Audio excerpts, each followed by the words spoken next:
Okay. Just sitting around for, Bill. Come on! What are you waiting for? A bus? Huh? What are you waiting for? Christmas? Huh? It's Tuesday. The day that time forgot. Time for another poetry break.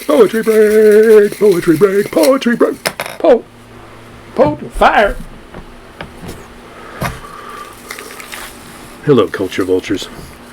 How's everybody doing? Yeah, we're feeling better here. Life is groovy. The hand has retired. Yeah. And I would say she's enjoying it. So far, so good. It is it's a happy place to be hanging out, you know? So tonight it's time to clean out the mailbag. I've been, letting things sit and marinate in here, and I just thought it would be the right thing to do to go ahead and do that. Linda Rosales. There's Theo. Hey, Theo. Holly Tuttle. Hey. Holly Tuttle. Gary Graves. Wow. He had trouble parking. Oh. Is this a potluck? Yeah. Bring your own parking spot. That's what you got to do. And video, cool. Yeah. It's a full featured show, Tom. We're not just I'm not just in radio anymore. I've moved up to the, everybody's their own TV station. Hey, Linda. Yeah, everybody's their own TV station these days. Thanks, Ma. My mom gave me this cup. She did. Where's that Lori Trout? I wish she was here. Oh boy. Come on, Lori. Okay, so the mailbag, we got riches. We got riches in the mailbag. Yeah. Some stuff came in this afternoon. I'm like, a little late, because, I do some prep work. I do some pre-reads, I don't want to come at this right out of the... Chrissy Chessmore. Hey, Chrissy. How you doing? Yeah. Good to see some... It's good to see some old friends here. Indeed. Okay, where to begin is the thing. There's Katrina.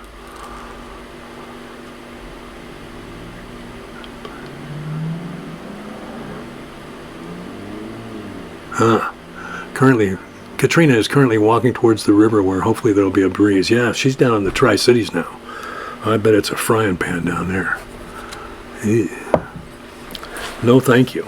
I went for my walk this morning. It was 57 degrees. And I was like, yeah, that's about right. For me these days, once it gets above, if it's 60 degrees and I'm in the sun, too hot. That's how much of a little dainty flower I have become here in my senior citizenship. Tim Robinson's in the house. Hey, Tim. Welcome, sir. We're going to hear some poetry from Tim Robinson tonight. Yeah, we are. But I wanted to start. Is Kim in the house with you, Holly? Is Kim with you? Is Kim there? I need to know if Kim's there. Kim! There's Finn Livingston. Hey, Finn. Man, oh man, this place is packing out. What's the deal? I don't understand. What's going on? Oh, good. Kim's there. All right. Because I wanted to start with a request from Kim Nelson. It's her favorite poem. And since Kim and Holly just came through are coming through, I hope they are recovered from the COVID hibernation. I hope that is true. But even if it isn't, it's time. And I hope, Kim, that you won't mind if I use a voice sort of like this, because I just naturally fall into it when I'm reading this poem. It's Jabberwocky by Lewis Carroll. Yes. Goes something like this.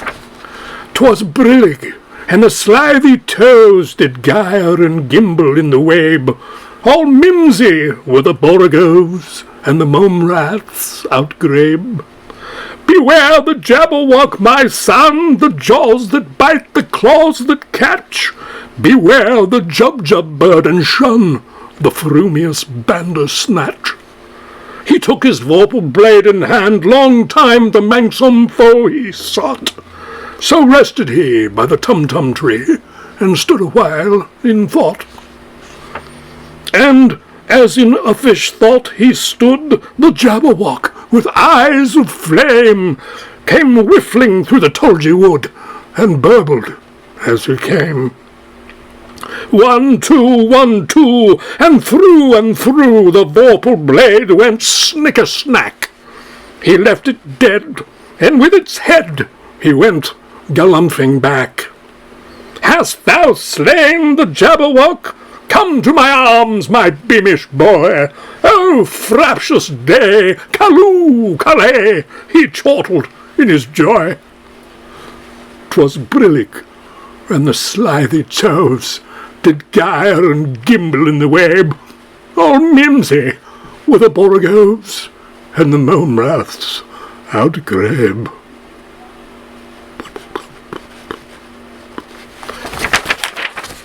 Thank you, Kim Nelson, for that request. It was well worth it. Sorry. I'll read it straight next time if you want me to, but, I just always do that. I can't help it. I was the Mad Hatter in Alice in Wonderland when I was in high school. Yeah. My best friend, Tim Schwanler, was the March Hare, so we were like...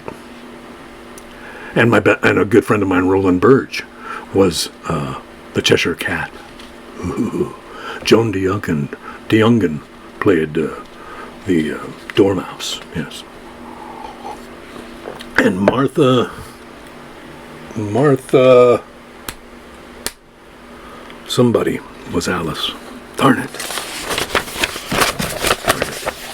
Oh well, what are you going to do?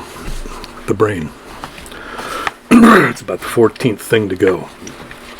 Jim Page sent a poem in back on the 20th of June, and I have been waiting for the right evening to share this with you. I think tonight might be it. We'll see. I guess we'll find out together. Yes, indeed. It's called My Ego and Me by Jim Page. Me and my ego walk into a bar. We don't even know if we are where we are. The tender is tending the drinks, if you please, plying the patrons with salami and cheese. And I'm waiting for you to come in through the door. I'm dressed to the nines and maybe some more.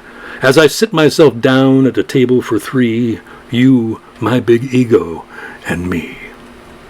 And there you are coming so easy and fine, like a dream of simplicities crossing the line, and all I can do is marvel and gaze at the luck of my fortune to be so amazed. But my ego, it's always around, and it nudges and grasps, and it won't be held down. If there's disaster to do, it will see that it's done. That's just the way my ego has fun. So I open my mouth just as wide as you do, and I stick in my foot so I can chew on my shoe, and I swallow it all the way down to the soul. My ego's so hungry it's lost all control. And I chew to my ankle, I chew to my calf, till all that is left of my leg is the half. Then I hand that on over to throw to the dogs, and I sit there and grin like a chump on a log. And you... well, you just wonder and stare. How did someone like me ever get over there? It's hard to explain, but I'll do what I can. It's the ruin the ego will do to a man. So if ever you think that you're number one and everyone else is just there for your fun, you might look in the mirror to see what you see, and maybe you see you look just like me. So after you've run out of friends to lose, and the only song left you can sing is the blues, remember your ego, that poisonous snake, and kick it to the curb before it's too late. Jim Page. Jim Page, My Ego and Me. Indeed. Now, something from the other chief wrangler at the Lame Cat Ranch, Holly Tuttle. Holly Tuttle sent in a little thing. A little thing. It's actually the lyrics to a song. Here's what Holly said. These are lyrics to a song I'm writing. Actually pretty much done, but still squishy, as I call it. I understand that phenomenon. The song takes a while to settle, you know? I think you got to play it for other people a few times before it settles into its final kind of form, you know. Anyway, do not feel obligated to read it on the live stream. Just wanted to share it with you. Don't know if it's a good song, but it seems a necessary one at this moment. Well, I can tell you, Holly, from my perspective, it's a good song. Definitely a good song. Scott Higgins! Hey, man, I owe you a phone call. I do. I know I do. So the song lyric is called Bright Moments. Bright Moments. We got news coming in from the front. Here we go. Holly Tuttle's Bright Moments. When life is grim and the clocks are wrong, and your socks don't match and your check engine light is on, when all around you is stupidity and pain, keep your eyes open. Try to see again. Bright moments. They're there, you know. First cup of coffee, Mozart on the radio. When the bus don't come and the key don't fit, when you're tired of trying and the boss is a dick, when all you want in this world is to go back to bed, keep your eyes open and remember what I said. Bright moments. They're there all the while. First light on the water, a stranger's smile. When all seems hopeless, when the bombs fall, when the lights go out and the dogs start to howl, when you can't recall your last moment of calm, close your eyes and remember, they're there all along. Bright moments, maybe fleeting and few, last night on the water, me and you. I gotta hear that with the music sometime, Holly. It's really good. Holly Tuttle wrote that. Bright moments. Indeed. Indeed. Did Lori Trout ever show up? I don't think I can wait any longer. Whether she's here or not, there will always be the Lori Trout commemorative shot.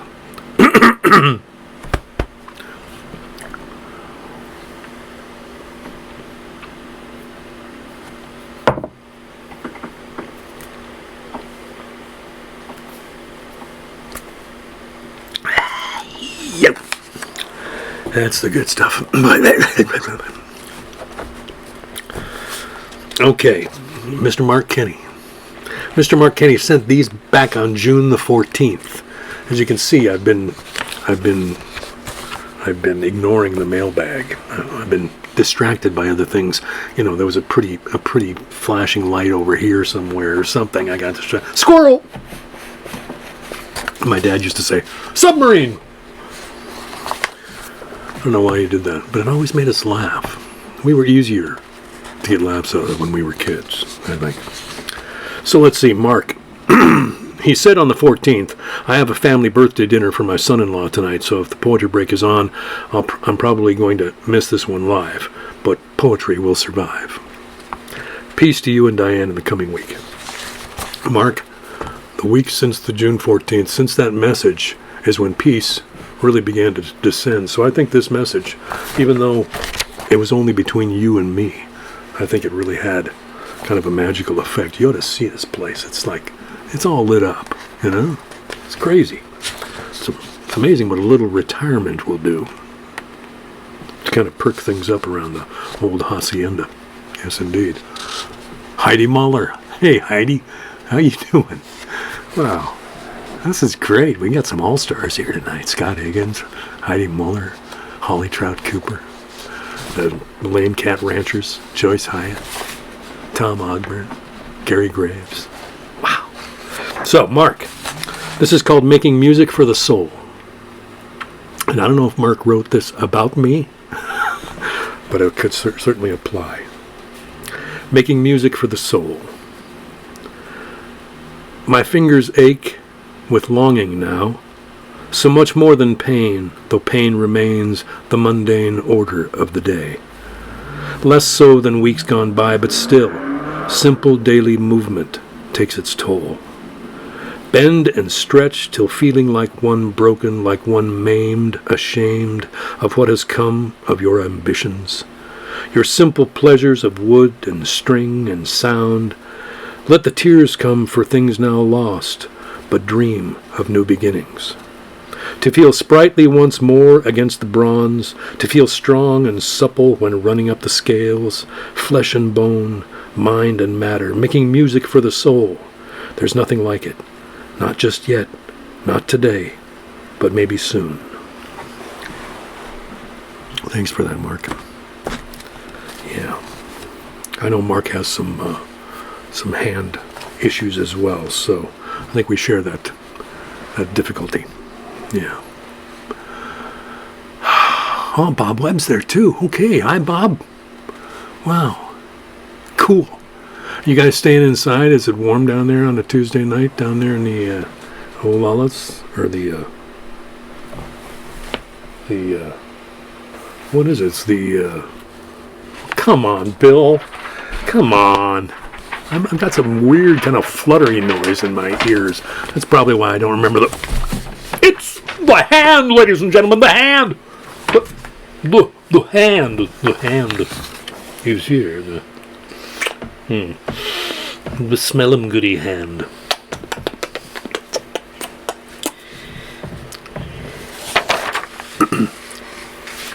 Mussed up my hair. Thanks, hand. Thanks, hand. Yeah! Theo from the Couth is here. Holly Trout Cooper. Chrissy Chesmore, Scott and Rhonda Higgins, Bill Woolham, Bridget Lacey, Linda Rosales, Cindy Snyder, Heidi Muller and Bob Webb, Holly Tuttle and Kim Nelson, Joyce Hyatt, Tom Ogburn, Gary Graves, Finn Livingston, Tim Robinson. Oh my gosh. Oh my gosh. Goodness gracious. Okay, one more from Mark Kenney. It's called The Right Side. He says this. He says, part writing, part music, part rant. It was 3 a.m. that night with a little too much whiskey in my belly. Took my guitar up to my tiny loft and this just spilled out. Apologies to CSNY, but it just fits so well. Hopefully worth sharing. Of course it is. The Right Side, it's called. I was on the right side of history, wasn't I? I paid my dues, did the right thing. I fought the good fight, ran the good race, walked a mile in my brother's shoes. I clothed the naked, fed the hungry, comforted the sick. I prayed quietly and in secret, gave generously, loved unconditionally. Yet I have been judged, so they say. Now I stand on the wrong side, the left side, the sinister. Not by my deeds, or by my lack of faith, or even my convictions or beliefs, but for who I am. A man among many who knows without hesitation, without doubt, that love transcends time, transcends gender, transcends race, transcends our puny human conception of right and wrong. We need a new language, one that honors experience, celebrates humility, embraces all humanity. We are one person. We are two alone. We are three together. We are for each other. Why can't we be for each other? How can the cut of one's cloth determine what is human and what is not? Who is right and who is wrong? Who is good and who is evil? Who is damned and who can be saved? I stand here, unrepentant and unashamed. I am more than you know, more than you can even imagine. I am dangerous. Yes, I am human, wholly human. God has seen me at my best and at my worst and knows my heart. The Right Side by Mr. Mark Kenney. All right. Tim Robinson. Hey, there's Mary Becca. Hey, Mary. Heidi says, yes, it's warm, but only 90-ish. We just had a quick thunderstorm. Ooh. Boy, I hope you had some rain with the thunderstorm. Thunderstorms without rain at this time of year can be dangerous things. Only 90-ish. Did you hear me earlier, Heidi, saying that if it's 60 degrees outside and I'm in the sun, I'm too hot? That's the kind of delicate flower that Bill has become. Tim Robinson. Let me tell you just a little bit about Tim. I met Tim at the Kerrville Folk Festival in 1999. That's the only time I've ever been in Tim's presence. But I have followed him since then because he sang songs that I just absolutely loved. He was part of Jack Hardy's songwriting group in New York City. and where they had to have a new song every week. And I was just blown away by Jack and by Tim and by some of the other people that were there who were devotees of Jack's songwriting group. And you know, big name people had passed through the Jack Hardy School of Songwriting, including people like Suzanne Vega and John Gorka and Tim Robinson. And I'm trying to remember the name of the song that he did that I love so much. I'm not going to remember it. I've got a recording of it. Anyway, Tim is also a visual artist. He does collage work. He does oil painting or acrylic. I can't remember which. Oil painting, I think. And he's just an amazing human being. And he raised up a couple of great kids, and he lives in Croton-on-Hudson in New York State. He said, "Hi, Bill. I was watching your poetry show and wanting to hear one of mine read with your voice. Here are a few to consider. I don't know what I'm doing. I just do it." Tim. Apparently Tim does know what he's doing. And Tim and I share in common the fact that poetry has been kind of the companion or almost the touchstone for lyric writing for songs. And I think that's fantastic. Tim is obviously working on some large project because these pieces are numbered as if in sequence. So I'm going to start with the earliest one he sent, which is number 38. And I'm just going to read through these fairly quickly. Not too quickly, though. 38. Nothing real as a river moves morning, swept with snow, and the new dog, barking swans off cold black, humming, while inside the red house children stir. I am here, turning now.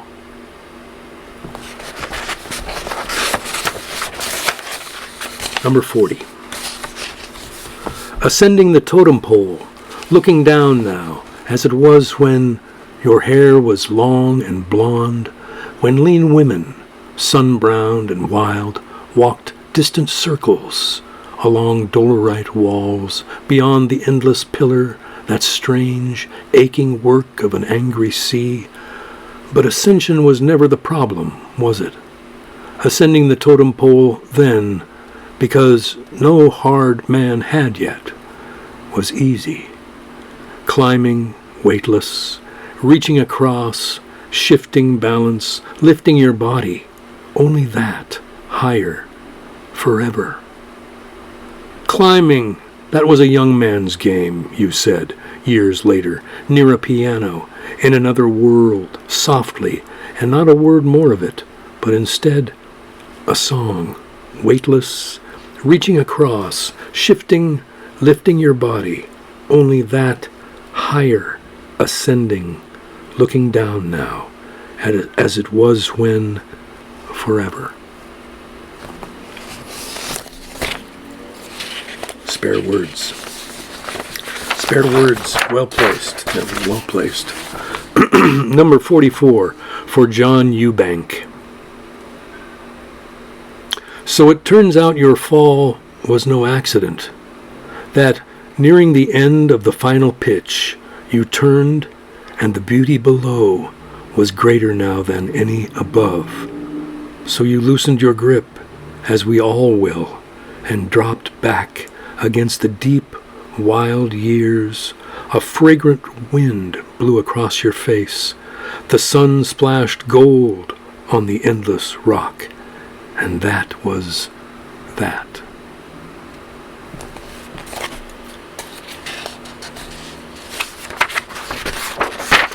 I like what you're doing, Tim. 45. The last island, where the rapids split, elegance and stone, where sycamores rise, mottled gray, the bones of a writhing valley, that place, all black sand, and I had a red dog who on this island years ago did long, vicious battle with a coyote, and when it was dead for sure and buried deep, returned over and over to dig up the ribs its graceful spine, the mask-like yawning pelvis, and long, sad limbs forever. We wade the rushing water to lost islands and dig. 49.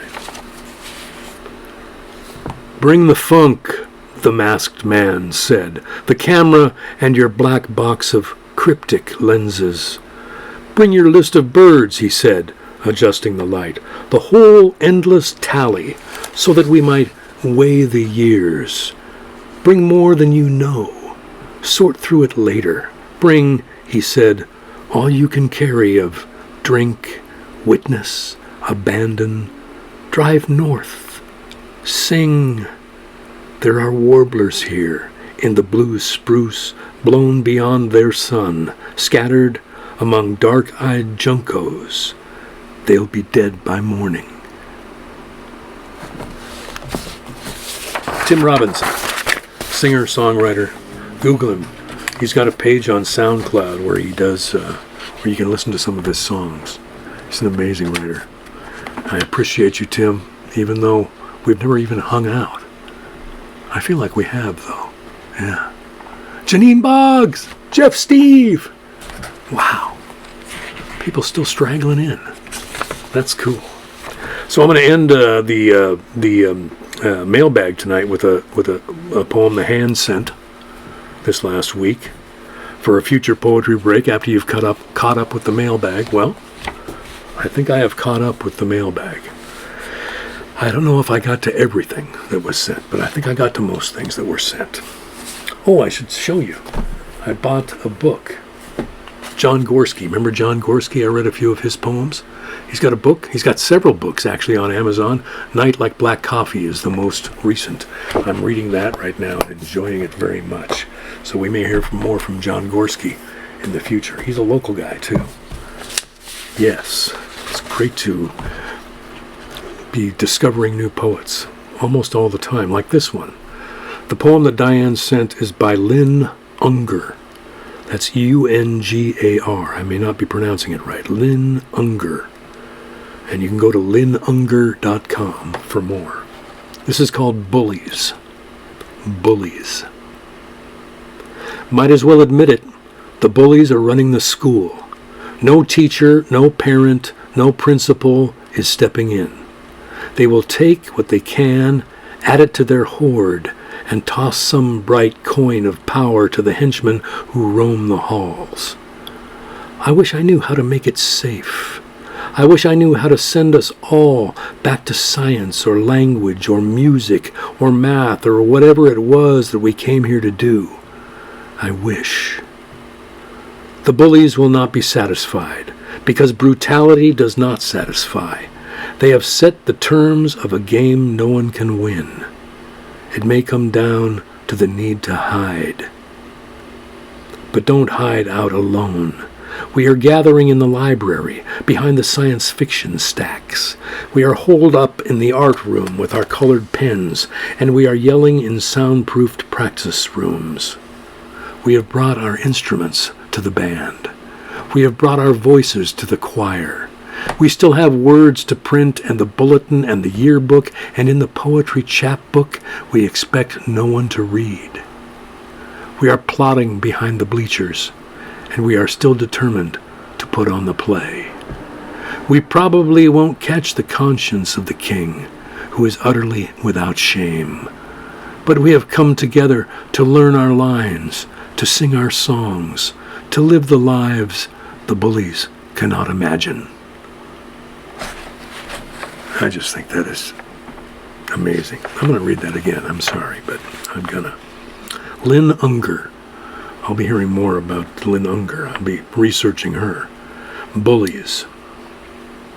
Might as well admit it. The bullies are running the school. No teacher, no parent, no principal is stepping in.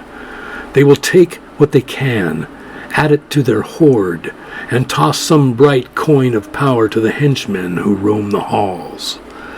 I wish I knew how to make it safe. I wish I knew how to send us all back to science or language or music or math or whatever it was that we came here to do. I wish. The bullies will not be satisfied, because brutality does not satisfy. They have set the terms of a game no one can win. It may come down to the need to hide. But don't hide out alone. We are gathering in the library, behind the science fiction stacks. We are holed up in the art room with our colored pens, and we are yelling in soundproofed practice rooms. We have brought our instruments to the band. We have brought our voices to the choir. We still have words to print in the bulletin and the yearbook and in the poetry chapbook we expect no one to read. We are plotting behind the bleachers, and we are still determined to put on the play.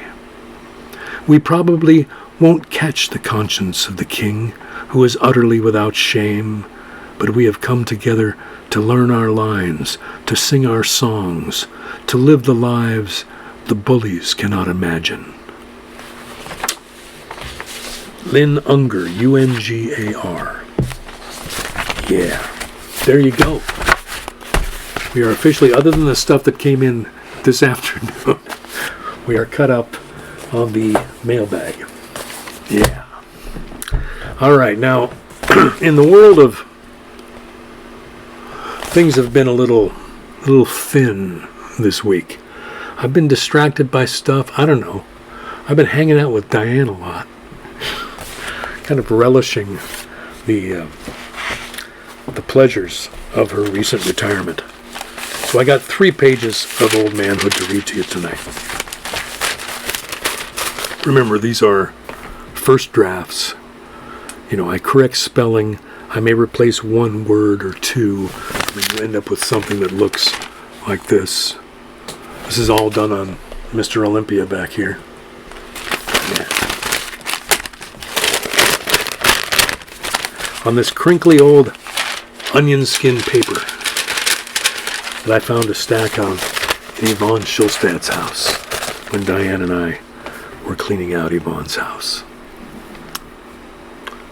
4 days since touching the keys, Olympia is stiff with disuse, but jumps at the chance of redemption. Why do I love this? What's the gene that makes me want to tear it down? Is there a body part missing? They're all misfiring, all jerky and slim jims. Baked over a stovepipe, a bowl of chimney dip for your chips. Looks like I've been saving something up. Words are funneling out in single file, backed up in order so that they come out smooth, turned loose like a trumpet solo, a piano-driven drill bit tunneling into the well of souls. What rolls out is fully clothed and eager for a night on the town, walking across beer steins to get to the whiskey.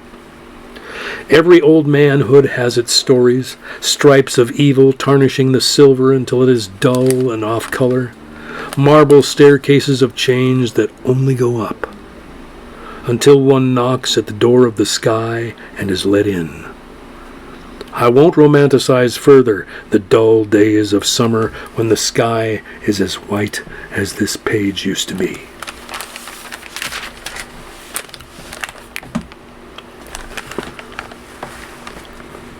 Raise another flag in your celebration of poems as breath, lines as lottery tickets, pages as proofs. It can't be the rain that fills your boots with caution and car wheels, anvils and roots. It's the noxious elixir of cosmic rebuke and apples on anthills, neighbors with nukes.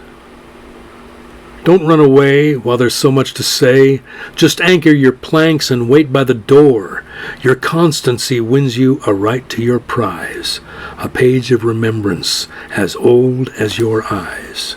The kittens of memory, the view from the roof, the culture of childhood, a baritone uke has given your evidence the luster of truth. Just playing around, having a good time. I love that about this period of my life where there's so little ego involved in anything that I just let it go. Without this world, I would fall into steep decline. My wife entering retirement with a plan and a program, lights running so deep in her eyes I am dazzled daily and headed for open space. Friends gather to help me to my feet as I fall from my right leg collapse. Laughter around the fire pit and healthy food to eat. Well met and well played, the words ring out over our heads and into the deep woods where they came from. Mark these days with delights and shadows like Cooser did, and bundle all your trunks for the trip to Oldmanhood, where the welcome wagon awaits with pots of honest tea and wee drams of fine single malt whiskey to cap your arrival. These are the salad days, without too much dressing, and if you stick with your peers, you'll always make sense. No one will call you old-fashioned or politically incorrect, and the oyster of the world will be yours to shuck. Become familiar with your new surroundings, the bus stops, the drugstores, the diners, and the optometrists. Remake your boundaries and expand your dreams here where the butterfly wings, the blackbird sings, and all the trees are ringing. By the candy store, an old blues man recounts the road in which he was paved, saved, and finally graved, but for Oldmanhood's dim beacon in the dirt tracks of his youth and education. Pennies on the picnic tables of a Sunday church social, fried chicken with hipsters in broken-down barrooms, everything clicking and ready to explode, while verses rolled down from his harmonica heaven, and his national steel held its skittering notes across the rhythms of lost railroads and flop houses, dressed up with harps and clouds, as if the smells of stale cigarettes and urinal cakes were heaven on earth. Oldmanhood. He'll go down kicking and screaming, that's all I can say. But I'll tell you, I started this project of typing a page every day, as well as writing in my notebook every day, back in February. And the folder's getting fairly thick. This is mostly those little onion skin pages, so, there's got to be a few of them. Yeah. Now, we get to this point, 7:38, and I have not decided what I'm going to do. Yeah, I haven't decided. I want to recommend this book by Diane Seuss, Frank Sonnets. Won the Pulitzer Prize this very year. Yes, indeed, and it is an amazing book. It's kind of an ongoing narrative written in sonnet form, 14 lines. And I thought about reading a couple of these, but I don't know if we can drop into the middle. Maybe we should try, just to see. I know I marked a couple of these, at least, didn't I? Part of what is happening, as part of the narrative, is that her son is an addict. And she talks some about that. I'm just jumping into the middle here. We're about this far into the book, so here's one that I liked. There is a force that breaks the body, inevitable, and the byproduct is pain, unexceptional as a rain gauge, which has become arcane, rhyme likewise, unless it's assonant or internal injury, gloom, joy, which is also a dish soap, but not the one that rids seabirds of oil from wrecked tankers. That's dawn, which should change its name to dusk, irony being the flip side of sentimentality here in the Iron Age, ironing out the kinks in despair, turning it into hairdo from hair to do, vexing infinitive, which better be pain's host, body of Christ as opposed to the Holy Ghost. When I have been suffering at times, I could step away from it by embracing it.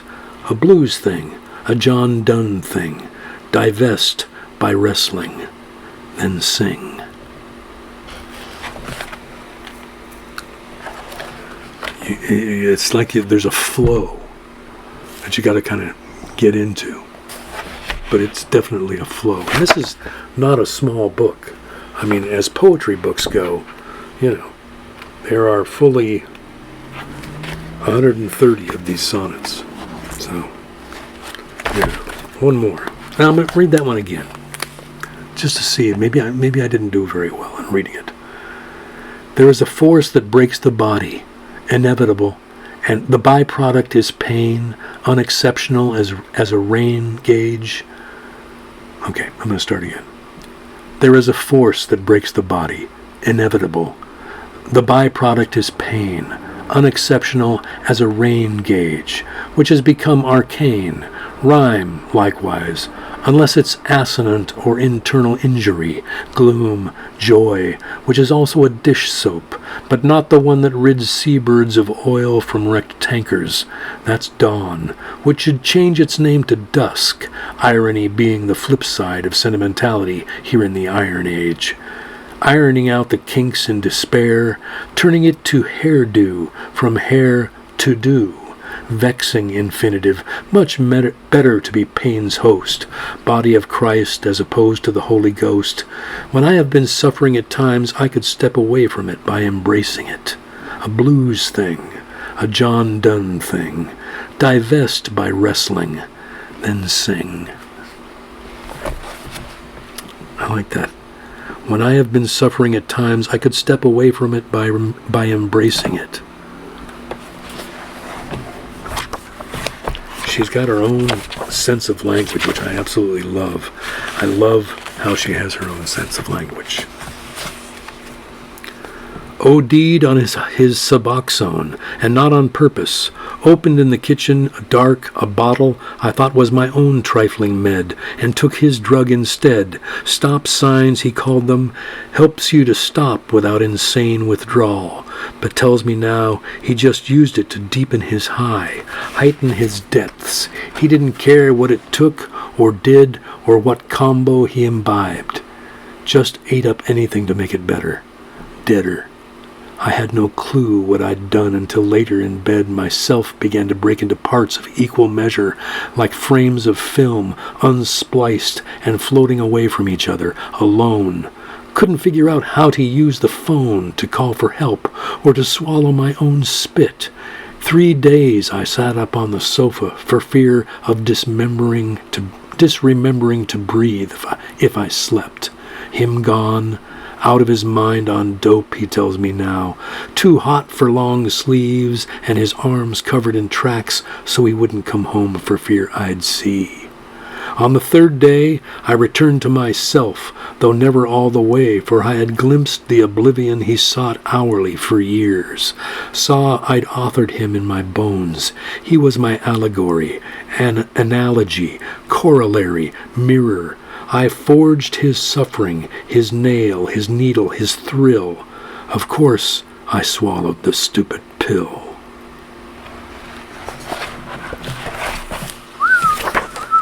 Some of these, she goes into long lines, and then, some of them are super long lines. I love it. Reminds me of the Dream Songs by John Berryman, just in that it's of a piece, It's a progression.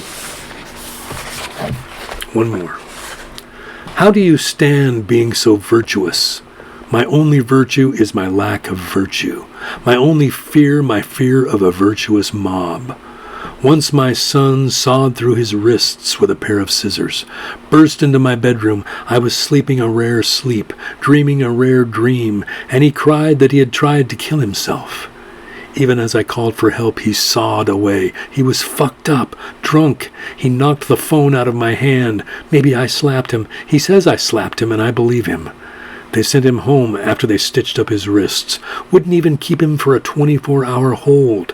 I made threats, pulled rank. I'm a social worker, I yelled. Oh, well then, ha! He's still got the scars. I saw them when we were playing categories. For a while, I hid everything sharp in the house, even pencils and paring knives. But you can't really live without sharp things. If I want them, I'll find them, he told me. I use the scissors now to cut my bangs, one clean slice straight across my forehead. Through virtue's flimsy yellow curtains, there are many rooms. So you can see it's intense. It's intense, but deserves to be read. Pulitzer Prize winning Diane Seuss. Frank, the Sonnets. Okay, I'm going to end tonight with this guy, Robert Creeley. Yeah, who I had his first collection, his collected poems, 1945 to 1975, and this is his collected poems, 1975 to 2005. So there's 2 volumes about this thick of Robert Creeley's work. So as I do, especially with poets who I've found hard to crack, I start with their later poems to get a sense of where they ended up. Then I can go back, Robert Creeley did things with language that nobody had ever done before. This one that I'm going to read is actually a fairly straight-ahead poem for Mr. Creeley. It's from a collection called On Earth, I believe. No, that might just be the section name. Wait a minute. Yeah, it is called On Earth. And the poem is called A Full Cup. Age knows little other than its own complaints. Times past are not to be recovered ever. The old man and woman are left to themselves. When I was young, there seemed little time. I hurried from day to day as if pursued. Each thing I discovered, another came to possess me. Love I could ask no questions of. It was nothing I ever anticipated, ever thought would be mine. Even now I wonder if it will escape me. What I did finally because I had to. Whether from need of my own or that of others, it is finally impossible to live and work only for pay. I do not know where I've come from or where I am going. Life is like a river without beginning or end. It's been my company all my life, its wetness, its insistent movement. The only wisdom I have is what someone must have told me, neither to take nor to give more than can be simply managed. A full cup carried from the well. A Full Cup by Robert Creeley. Yeah. That's really towards the end of his life. I'm going to read one more of these, called The Red Flower. I've since been able to kind of crack his earlier work and make it make sense to me. So that's been good. Tim Robinson is a Creeley lover. You can't really live without sharp things. Yes, sir. Frank Vernon's in the house. Val Sanford's in the house. Hey, Val. Oh, my goodness. Gary Schulstad's in the house. Man. Sweet. Okay, The Red Flower. The Red Flower. What one thinks to hold is what one thinks to know. So comes of simple hope and leads one on. The others, they're the same, with no one then to blame.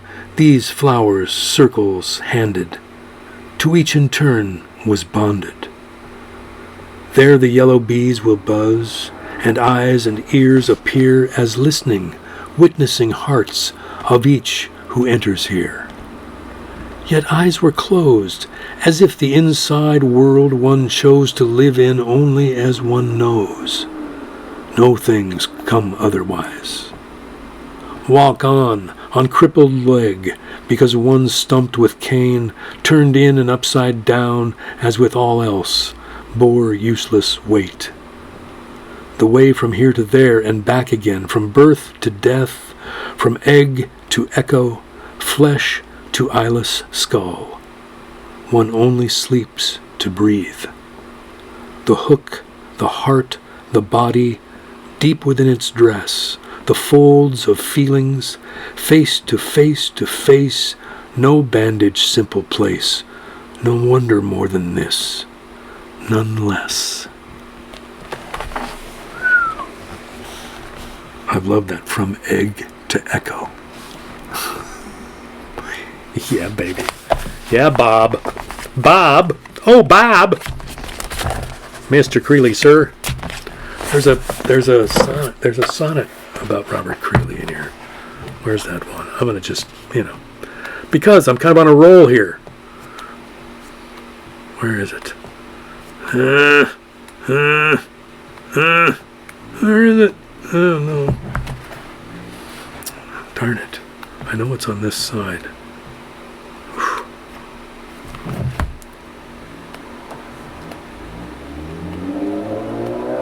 You guys can just talk amongst yourselves here for a moment while I try to find this. Darn it. Oh. I saw Robert Creeley. I think it was on 8th Street near University Place. He wasn't wearing his glass eye. Did he even have a glass eye by then? If a person gives up on their glass eye, what do they do with it? Did he wrap it in a hanky and stick it in a drawer? Creeley didn't even waste his time on vowels. He spelled said this way, S-D. I'd like to say we had a conversation, but we didn't. I had quite an interaction with Kenneth, which involved him yanking out half my hair. My grandmother had a drawer for hankies. She rarely took the cloth ones from their narrow, smooth, sliding drawer. She loaned me one for my dad's funeral, just in case.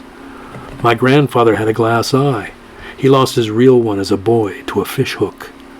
Creeley lost his at age 2 in a freak accident involving flying glass.